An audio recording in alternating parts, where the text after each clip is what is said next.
Le manuscrit Einstein-Besseau, c'est un document de travail autographe d'Albert Einstein et de son confrère et ami Michele Besseau.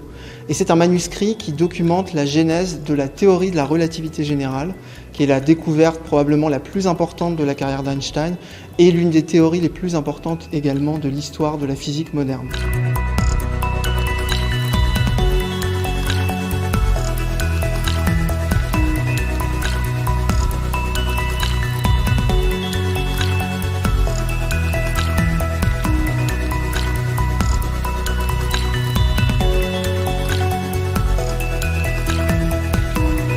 C'est un manuscrit qui les a occupés entre 1913 et 1914.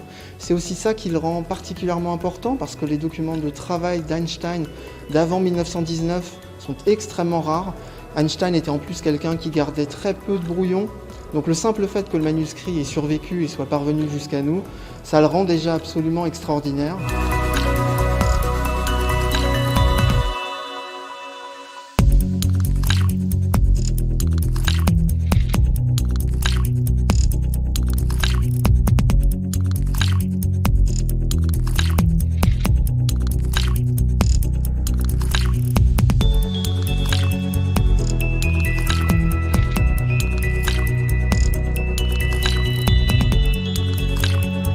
C'est ce que moi je trouve particulièrement touchant à la lecture de ce manuscrit, parce que c'est vrai que généralement on peut avoir cette image un petit peu monolithique et infaillible d'Einstein comme génie absolu qui trouve, dès le premier calcul, il trouve la bonne équation.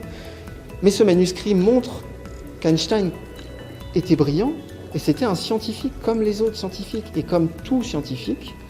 Il passe par des étapes de doute, par des hypothèses qui se vérifient ou qui ne se vérifient pas, par des erreurs. Einstein commet des erreurs dans ce manuscrit.